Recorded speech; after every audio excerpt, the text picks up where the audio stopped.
way I interpret that is where you can contribute, you have an obligation to contribute, to much, to if you're given much in your life, you have some obligation to make sure you're giving back, right?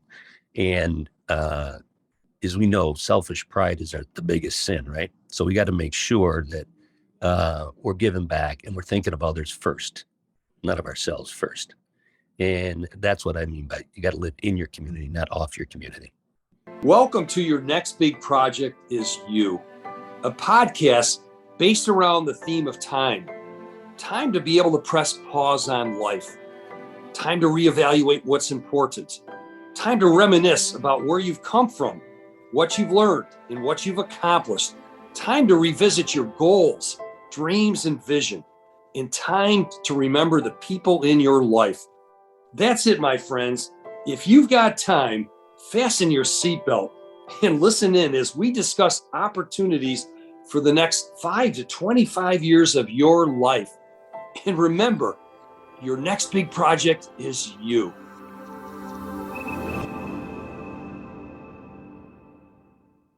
Welcome to our podcast. Your next big project is you. It's not often I get a chance to talk to somebody that I've known literally for the last 4 5 decades, at least. And I know the son of Albert and Mary Ellen Burke with 9 kids are very, very proud, not of all their kids, but especially proud of my good friend, Pat Burke, who's joining me today. Pat, thanks so much for joining the podcast. Thank you, Leo. Yeah. You know what I always remember, you and I always talk about this every time you and I are with somebody. And I say, I knew Pat and I knew Pat growing up, and his dad literally calling on my father and mother, the old kitchen table with the insurance little, picking up the check and things like this. And I said, he lived that life of an entrepreneur, and the genes were passed on to you and other siblings. And so, Pat, you've accomplished so much in your life. I understand the journey from Avon to Cornell, but tell us more about that journey and some of the highlights from your perspective. Well, as you know, Leo, the great inheritance anyone receives in life is a birth. It's not a death, right? It's if you're born into a good family, you're going into a loving parents that kind of nurture you along. That's a big advantage you take into life, right? You learn a lot of things. So, I was fortunate to have that kind of support system and good siblings as well. And if you have that, you start to believe there's a lot you can achieve, right? And you put your best foot forward in everything you do to see what you can achieve, and not just for you, but for others. So that journey has taken me through most of my life, learned it early on, and, find ways to, provide inspiration or maybe some thought-provoking ideas for others. Capitalism, find ways to start businesses, run businesses, earn a profit, and then share the wealth with others and with organizations. So it's kind of always been my mantra as I've marched through my life. So, well, that whole issue of inspiring others and getting them to think differently. You've been a master at that from my perspective, and I just admired that about you. There's this constant pursuit of intellectual curiosity that you have. You're always reading. You're constantly writing. You're thinking of things to stimulate others' thinking. And I'm curious, what drives you on a day-to-day basis to continue that lifetime path of learning? There's no end in sight from knowing you. But getting your background and things, what's continually driving you today? Well, what happens is you start in that pursuit, and then you start to see the impact it has on others. And you get stopped in the grocery store. You get stopped someplace else. And this is not by people that would, be economically advantaged. Many are economically disadvantaged. And it might be wait staff. It might be a bartender. It might be a cashier. And they stop you and they tell you that they read something that you wrote and that they just caught them just at the right time in their life when things weren't going particularly well. And it had a real kind of calming effect on where they were. And when you start to hear that, you realize there's a great thirst for that out there. And, you want to try to help quench that thirst the best you can, particularly for, for people like that aren't getting the advantages that I certainly got. So you want to make sure you give back to them. And that's always kind of driven me. And then also you said there's just a curiosity, and that comes from my parents, an intellectual curiosity. You're always kind of in search for yourself, and you only can find yourself through others. Right. So, yeah. So That never ends with you, whether you're traveling globally and every night now and then we're catching up. And where were you in Russia? Where were you over in Europe? You're on the go. You're experiencing life to the fullest by my standards. And I know this has helped to shape some of your writing. I know you wrote a book a few years ago around a compilation of outside insights and essays on capitalism, on conscience, on community. Not many people do things like that, Pat. So tell us more about that project. Well, it got started when the local newspaper asked me to first join the editorial board, which I did. And then I was on there for a couple of years, and they said, would you be interested in writing a weekly column, a Sunday column for the paper? And at first I was a little apprehensive because I hadn't published stuff like that before, that was going to be read by, each week about three or 400,000 people. Right. So I did it, and then I got into it, and I stayed at it for 4 years. And I asked him, I said, I can't write on business because that's too boring to me. There's a lot more stimulating things out there to talk about. And sometimes I wrote on business, but I said, I'm going to kind of wander around, and they let me do just that. They let me write about just about anything that I wanted to write. Obviously I didn't write about politics, and I don't write in an offensive way.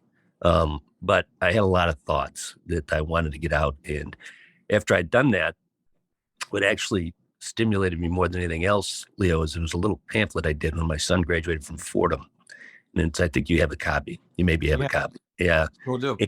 And I wrote in my newspaper column, if anybody wants a copy of this, and it's just a little affirmations to get you going in business, things you have to learn, things that you got to kind of train your brain. Right. And when I wrote it up in the newspaper, and I said, if anybody wants one of these, just send me an email and I'll send it out to you for free. I wasn't doing it to make money. And I think in the 2-week time, maybe 3 weeks, I got like 3,000 emails. That's when I started to realize there's a lot of people out there that are looking for some direction, or their grandkids are, or their kids are. And this little simple pamphlet could do that. There's probably more that I should be doing to provide that. Yeah. That's all I got in the book. That's all I said, I should publish this, and I should, kind of memorialize some of my thoughts, not only for my own son, but just that would help other people. And it turned out to be quite successful. Yeah. How do you come up with the ideas, Pat? I mean, that you're on a time clock in terms of editorial content, I'm sure. Yeah. I know you did this for almost 5 years, if I remember right. Yeah. Just correct. that one stint with the local Democrat and Chronicle in your backyard in Rochester there and things. What was the impetus for coming up with different ideas to stimulate people? Was it the walking up the grocery aisle? Hey, Pat, I enjoyed that. Was it, at the country club? Was it, hey, I read your article, you should write about this? Tell us more about how your ideas come about. Kind of all the above what you just said. That all happens, right? And but you walk into Wegmans, and there's a mother there, single mother with her son, and she says, "Mr. Burke, will you tell my son, kind of give him some guidance?" Of course, I'm there just to pick up eggs and milk, right? Exactly. And I said, "What?" I said, "I'm certainly not qualified to do that." And she goes, "Oh, yes, you are. I don't have a husband, this and that." And I said, "You're the most powerful person in this boy's life." I'll tell him a story. And I told him a story about John Wooden and, how he would treat his players when he came in. And of course, the young man, I asked him if he knew Kareem Abdul-Jabbar. Yes, of course he did. And I asked him if he knew John Wooden. Of course he didn't. And, basically said, your mother is your John Wooden, right? She's going to train you to become the best you can be. So that kind of thing would happen. Or I'd read something that I thought was interesting, that I thought others might think it's interesting. It really wandered, as it kind of wandered all over the place, but there was always, if you keep your eyes open, there's always things to see, right? Yeah, absolutely. Absolutely. Before we get off part of the writing questions I had for you, I remember you attended one of our programs we were launching a few years ago, the sabbatical experience, and you shared a tradition you have with your son. Speaking of your son, you'd mentioned that in terms of that pamphlet that you put together, but Right. you had also talked about, father to son, son to father, a tradition that you do. If I remember right, at the end of each year, I thought that was fascinating. Could you speak to that just for a couple minutes, please? Sure. When my son was about 7 years old, maybe 8 years old, about Christmas time, I sat him down and I said, Adrian, no more. I'm not going to give you a Christmas present this year. Of course, came as a shock to him, right? But his mother was going to give him whatever he wanted anyway. I said, we're going to start a new tradition. I'm going to write you a letter and you're going to write me a letter and we're going to exchange them Christmas morning and read them aloud to each other. And I would, you write about what's going on in your life and what you're looking forward to. And I'll write about a message I want to give you for that year. Right. And we've done that for about 20 years, 22 years, something like that. Wow. And and the purpose was, frankly, from my perspective, was I wanted to have my son grow up with a healthy ability to express his deepest emotions in a completely risk-free manner. I wanted him to learn how to explore who he was and how he had to write about it. And his letters got, as you would expect, got better and better and better, and then extremely thoughtful and kind of very insightful. He developed some tremendous insights, and he's been very successful today. He works in New York for Salesforce as a salesperson, and it's been very successful. And I would hope in some small way that kind of exercise helped him develop. So, wow. And how long has it been going on, Pat? 20 plus years? Yeah, a couple decades. Yeah, 20 plus years. That's I know that blew everybody away when you were sharing that story of traditions, and to keep it up as long as you are and to keep it going in the future. I believe it's one of the best things I've ever heard from a father to a son in terms of what you're doing. So congrats on that. Now he's married. Now he's married, and the letters go to him and his wife. There you go. Well, maybe someday, if you're blessed to have a grandson or granddaughter, maybe that tradition can continue with multi-generational writings and commentary to share with each other. So that might be something to look forward to down the road. So, Pat, you've done so much then when you started the Burke Group. Was it late 80s, if I remember right? Yeah, 1989. So it's 1989, 33 years now, give or take. Yeah, yeah. But I'm always blown away every now and then we catch up and you're telling me about some other entrepreneurial endeavor that you're involved in. And I know you've been religious, almost as a zealot in terms of, entrepreneurial thinking, but you back it up with your dollars and, things beyond the norm of your business that are totally outside your business in terms of being one of the world-class employee benefits, executive compensation, actuarial type of consulting firms in the US. But all of a sudden you're going down another road. And that road, actually, if I remember right, took you back to our hometown. You formed an investment partnership focused on companies, if I'm reading some of my notes right here, providing leading agricultural solutions, commercial scale organic fertilizer, large scale innovative food systems.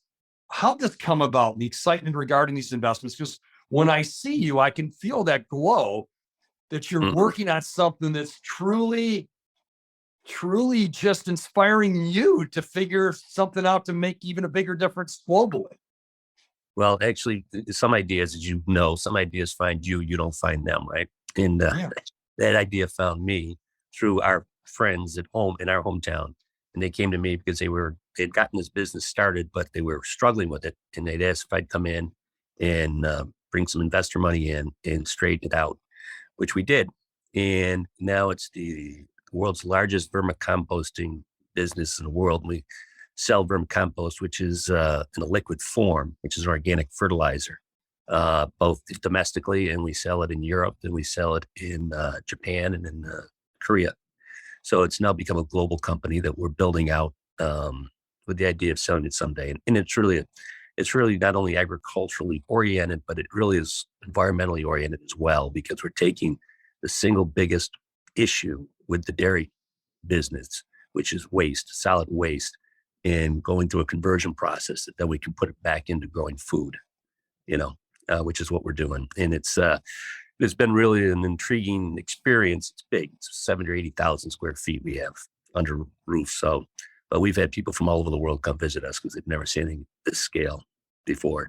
So, but it's, how much of your time is required when you're moving into, I know your core company is under good stewardship and everything is running, and you got your executive leadership and your team that you put in place. And I'm curious, when you look at these ventures, from a time investment, things like that, how do you build that into your crazy schedule? Well, initially what happens usually is I get very involved because I need to understand the business, and then go out and build together an executive team, which is what we've done with that business now. So we have a CEO that's a 30-year veteran of the fertilizer industry. We go out and we try to hire the best people we can find, no matter where they are. And so now I act in just a board capacity, which is kind of where I like to be. And I like to put the teams together, but help lead the teams, but let the teams do the work. So I'm in a board capacity in that endeavor.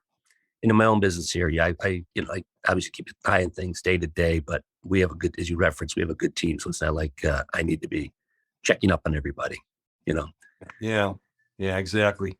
Pat, one of the other questions, and this comes back to your writing and your inspiration, became this deck of cards. I opened the deck of cards, and it's almost like an opportunity to read each morning something inspirational. And I pick a card out. A barrier to growing in our faith is the lack of diligence in our daily examination of conscience.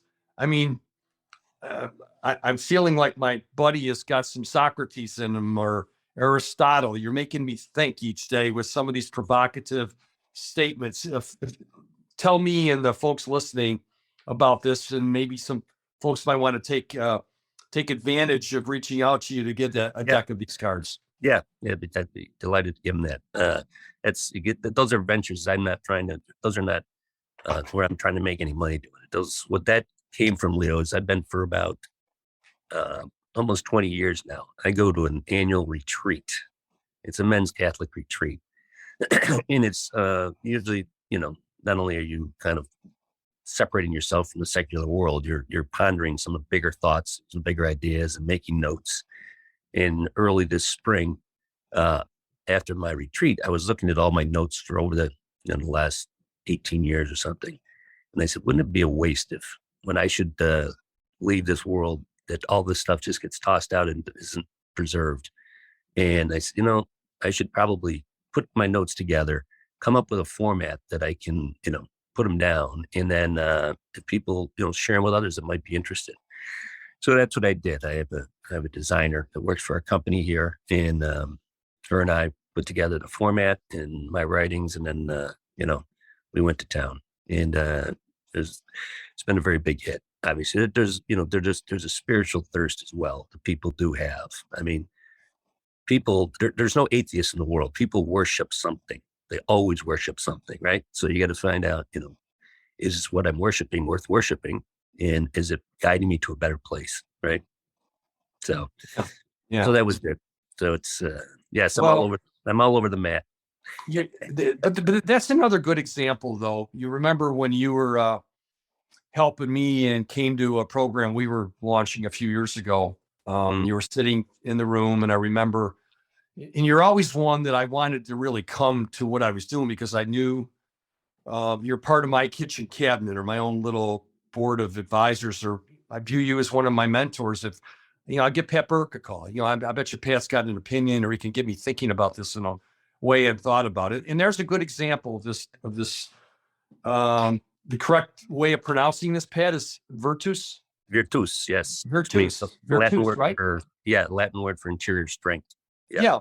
Now there's and that's it. Developing your interior life as a successor. But here's another classic example of you exhibiting abundance in your life. And it's one of the principles, as we teach, living a life of significance and living a life with no regrets, but having abundance, which is intentional stewardship. And when I look at intentional stewardship, it's not just your money, it's your time, it's your talent. This is a good example to me of your time and your talent. plus some of your treasure being oriented to pay somebody to put this together to then give it out to people to stimulate them. Right. And you know that thinking with our program, we get into gratitude, we get into perspective, realizing what you have and what others don't have. We talk about being your best, in your case, a best dad, best community member, which I'll end up on as well in a couple of minutes here. But the roles in your life, but we talk about living your legacy. And there's really visionary types of discussions. When you have a flip chart, or when you're thinking, Pat, about the next 5 to 25 years for Pat Burke and Burke Group and all these entrepreneurial interests and your son and all the things I know you do in your community, board work here and there, participation on committees, you're all over the place. What's the vision? What are you hoping to get accomplished the next 5 to 25 years? The Pat Burke type of things that are going to dictate your legacy even further than it already is. I just want to be able to continue to contribute to my community in any fashion possible, whether that's serving in a governing capacity on a board, whether that's working with a charitable endeavor, whether that's just talking to people one-on-one and providing inspiration one-on-one. It was a story, Leo. I don't know if I've ever told you this story. The story my father told me, true story. He was, and he didn't tell it to me till I was probably almost 20 years old, but he fought in World War II. He was in Italy in World War II. He came in there in 1943, and he was scared, 18-year-old kid. And there was a guy took him under his wing, who was like 31 at the time. And for 6 months, he made sure that my father, didn't get killed. I mean, my father thought he'd saved his life, right? And that gentleman went missing in action. And they didn't find him again until like 1960. He died by himself through some horrible condition of war. And my father realized how important that mentor was to him. And he was very regretful that he never kind of looked up to family when he came home, because it was a family from Perry, New York. You know where that is. Sure. And he kind of, the purpose of the story he was telling me was telling me, you have a big obligation to mentor other people, be a leader, be willing to serve, all those things. And he gave me a little card. I remember when I graduated from college. So I think he gave me a card that had a bunch of things on it. Said, you got to serve, you got to have goals, you got to tell the truth, you got to, and it just said, carry this around for a while. And I still have it. So. Isn't that cool? Yeah, I wasn't gonna ask you this, but I'm curious. Maybe some folks in our hometown might someday listen to Pat Burke and Leo here from Avon, New York, 20 miles south of Rochester, and we've been privileged to go back, and we've both been asked to speak, whether it's in a high school graduation or at the Memorial Day parade honoring the veterans and the ones who've lost their lives in our old community and things like this. And I think of as I said, we started this talking about, Albert and Mary Ellen Burke and raising 9 kids. And your father had so much great reputational value by my standards. He's one of the stalwarts of Avon. He's one of the leaders in our community. And someone like my dad, who worked his rear end off and got up every day and put his kids through college and was a janitor at the local bank, walking distance from your house, right? Right. What is it, do you think, about upbringings that we had that, not just us, but other people we know from our community that have shaped our value system and to a degree, success in different ways that we can measure, not monetarily, but in terms of reaching and hopefully impacting the lives of others. What do you think are some of the things that you think back on and growing up and where you're at today? I think the benefit of the way we grew up is there was a real simplicity to it, and things that were important were emphasized. So there wasn't a lot of noise, background noise. You went to school, you went to church, you listened to your elders, you pitched in, to help other people.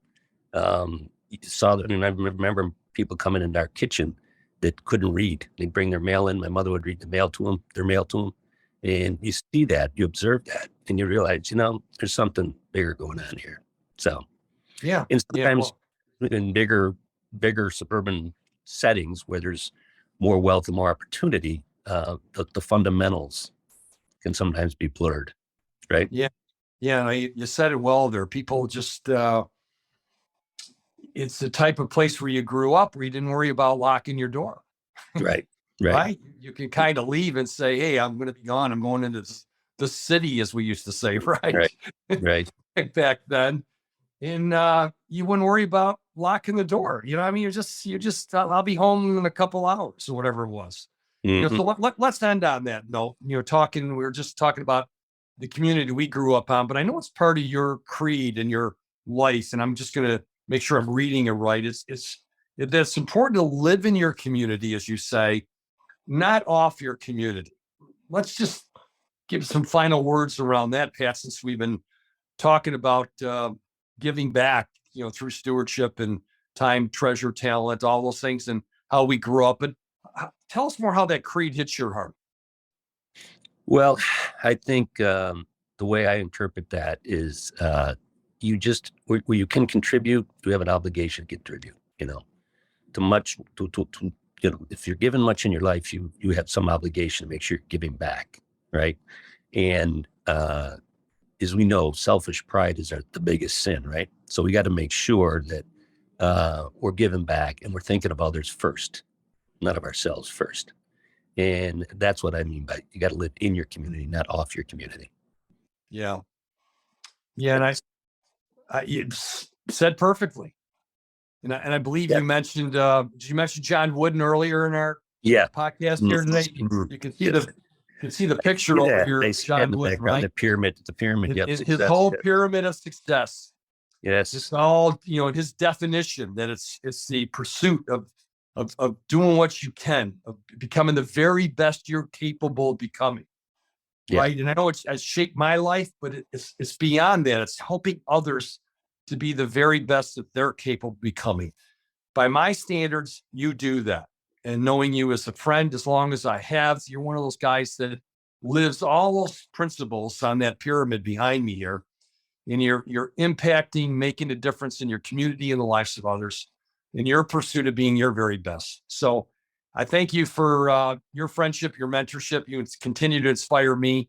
And thanks for Well, helping. Leo, I would say this. I would say with the work you're doing is vitally important.